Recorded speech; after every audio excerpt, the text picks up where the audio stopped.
Now at 11, more than 800,000 people won't see a paycheck tomorrow on day 21 of the federal shutdown.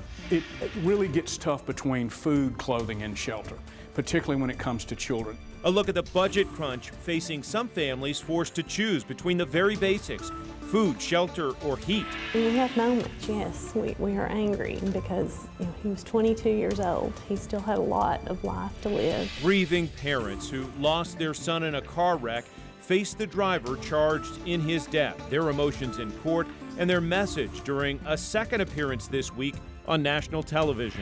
And a survivor of a sex trafficking ring opens up about her life and her new efforts to protect other young women at risk. 10 News is brought to you in high definition exclusively by Harper Auto Square. WVIR 10 News starts now.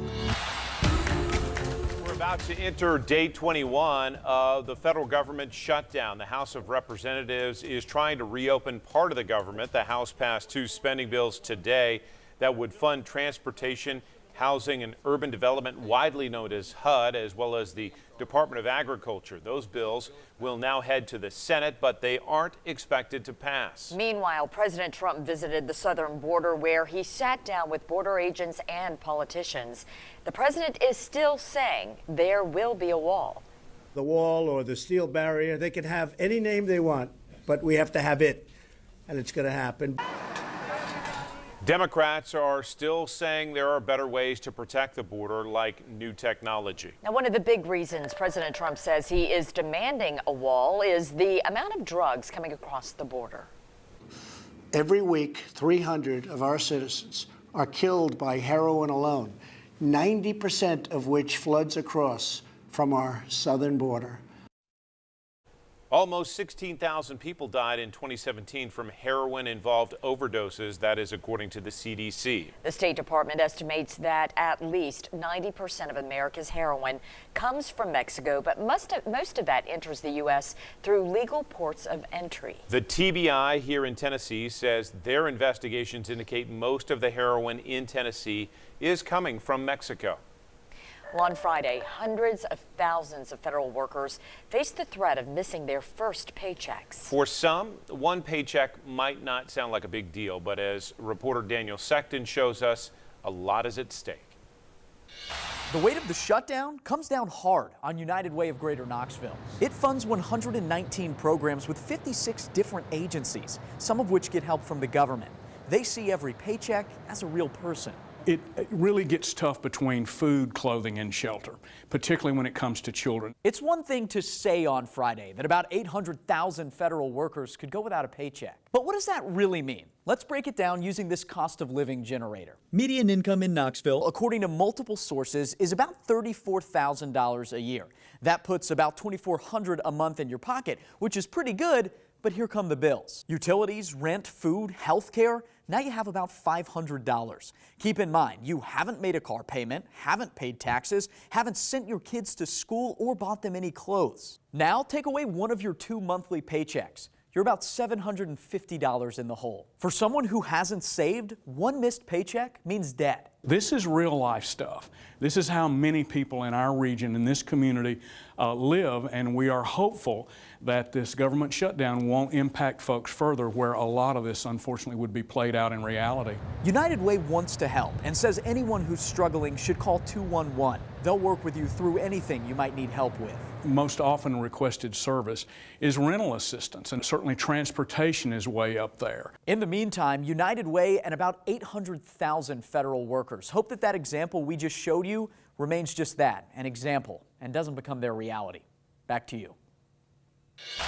Thank you very much. And there are ways to get help beyond just United Way. Many banks across the country are offering help as well. Chase Bank is waiving and refunding some service fees and helping some affected customers avoid consequences of missing payments. Bank of America is offering free refunds, waivers, repayment plans, and loan modifications. Wells Fargo will be refunding some fees for those impacted customers. And First Tennessee is also offering help for people not receiving a paycheck. All banks say you should contact your local branch for help. The man accused of killing a young man in a crash on Chapman Highway made his first appearance in court. Knoxville police say Pierce Corcoran died when the truck driven by Francisco Eduardo hit his car head-on. Investigators say Francisco Eduardo swerved into oncoming traffic to avoid a slowing car. The state confirmed the suspect was in the United States illegally. Today, the judge revoked his bond on the criminally negligent homicide charge to hold him in custody locally so he isn't immediately turned back over to federal immigration authorities. Also in that courtroom today, Pierce's mom and dad, Knoxville Fire Captain DJ Corcoran and his wife, Wendy. It was the first time they faced the man charged with killing their son. Both say they are angry about the circumstances in this case, but they are also forgiving. And I didn't have hatred in my heart for him. I really didn't. But I expect him to be remorseful.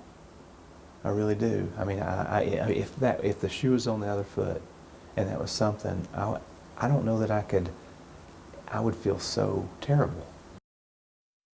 Moving forward, both hope the suspect is held accountable in the justice system and then eventually deported. The Corcorans also appeared on Fox News for a second time this week to voice their frustration about a broken immigration system, saying the government has failed them. Switching now to the forecast, and the temperatures are continuing to drop. All you have to do is take a look at that thermometer out on our weather porch. Yeah, it says it all. Getting close to 20 degrees right there. Yes, we continue to drop as we check in with Chief Meteorologist Todd Howell, who is tracking those temperatures and some flurries that we'll expect this weekend, Todd. Yeah, a chance for that at least early Saturday morning. Just see those temperatures. Wow, from 70 on Monday for the high, 37 today. What a drop off. Typical winter week in East Tennessee, perhaps, yes, some may say. Here's a check of current conditions. 28 on our weather porch, and yes, 28 degrees on our weather station here. It's 27 degrees at McGee-Tyson Airport with a wind chill, feels like, of 20 degrees. Still have a little bit of a breeze out of the east-northeast at 6 miles per hour, so it feels even colder outside. It looks like we're setting up for the coldest night of the year in this winter season. The coldest temperature so far at 21 degrees. That's our forecast. If we get down below that to 20, it will become the coldest. 23 in Crossville right now, 29 in Oak Ridge and North City, 26 in Maryville. It's 21 already in Huntsville. Look at the wind chill in Jamestown. Feels like 8 degrees. And so there's a look at those temperatures in the upper teens and low 20s tonight. We're warming up a little bit more tomorrow into the middle 40s. All right, we'll talk about a sunny Friday giving way to maybe a little bit of a wintry pattern, but then we'll also talk about rain heading our way this weekend, John and Robin. Todd, thank you. All right. Well, tonight, the Loudoun County Sheriff's Office is investigating a deadly crash. Deputies say it happened on I-40 East at the 367-mile marker. Crews are asking drivers to use alternate routes if possible. Knoxville is one step closer to converting former St. Mary's Hospital site in North Knoxville to a public safety complex. A city council workshop was held tonight to go over details and talk about the potential for that project. 10 News anchor Brandon Bates attended that meeting and has more on the specifics. Brandon? Well, John and Robin, this is a preliminary plan of how they want to convert the hospital. So on this map right here, downtown Knoxville is on this side. St. Mary Street runs parallel to Broadway. And in the dark blue, this is where KFD or KPD and the municipal court is going to be. Down here is where the other two things are going to be. Here's a lot more from the meeting tonight.